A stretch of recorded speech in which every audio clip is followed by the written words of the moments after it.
From the Newstalk ZB newsroom, this is Newsfix. In this update, police bosses have frozen leave for officers across the country to prepare for tens of thousands of people protesting against the Treaties Principles Bill. The bill, requiring new legal treaties principles to be used when interpreting legislation, has been introduced to the House and will have its first reading next week. Thomas Rice explains. Police estimate 10 to 25,000 people will join the hikoi starting tomorrow and running until November 19. Superintendent Kelly Ryan says they've been working closely with protest leaders to minimise disruption to the public. She says they're wary other groups may use it for their own agendas, so they've boosted the numbers of available staff. A public transport group says it's crucial there's sufficient alternatives when Auckland's trains are shut down.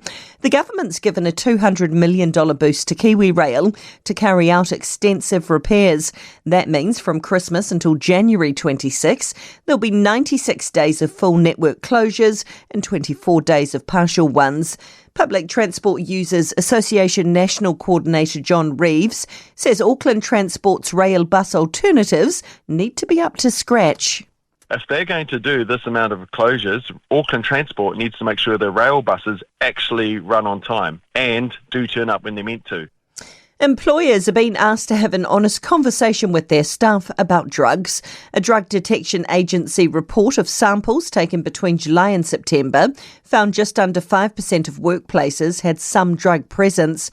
The most commonly found drugs were cannabis and amphetamines, which were in the samples. Agency CEO Glenn Dobson says workplaces need to have a clear drug and alcohol policy. A policy is actually around fairness. They say, hey, look, this is what we will and won't tolerate, and this is how we'll respond to it. And that's news. To sport. A fast start is the focus for the All Blacks this morning as they face Ireland in the third match of their end-of-year tour in Dublin. Ireland carry the world number one status heading into the game, a target the All Blacks have set themselves of getting back. Centre Rico Ioane says starting fast will be vital against a strong Irish team.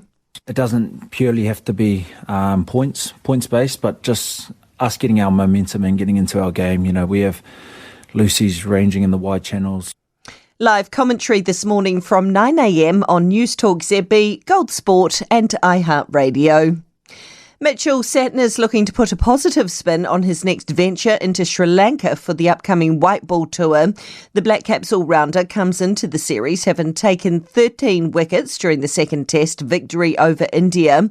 Satner struggled during two tests in Sri Lanka in September, finishing with figures of 197 runs.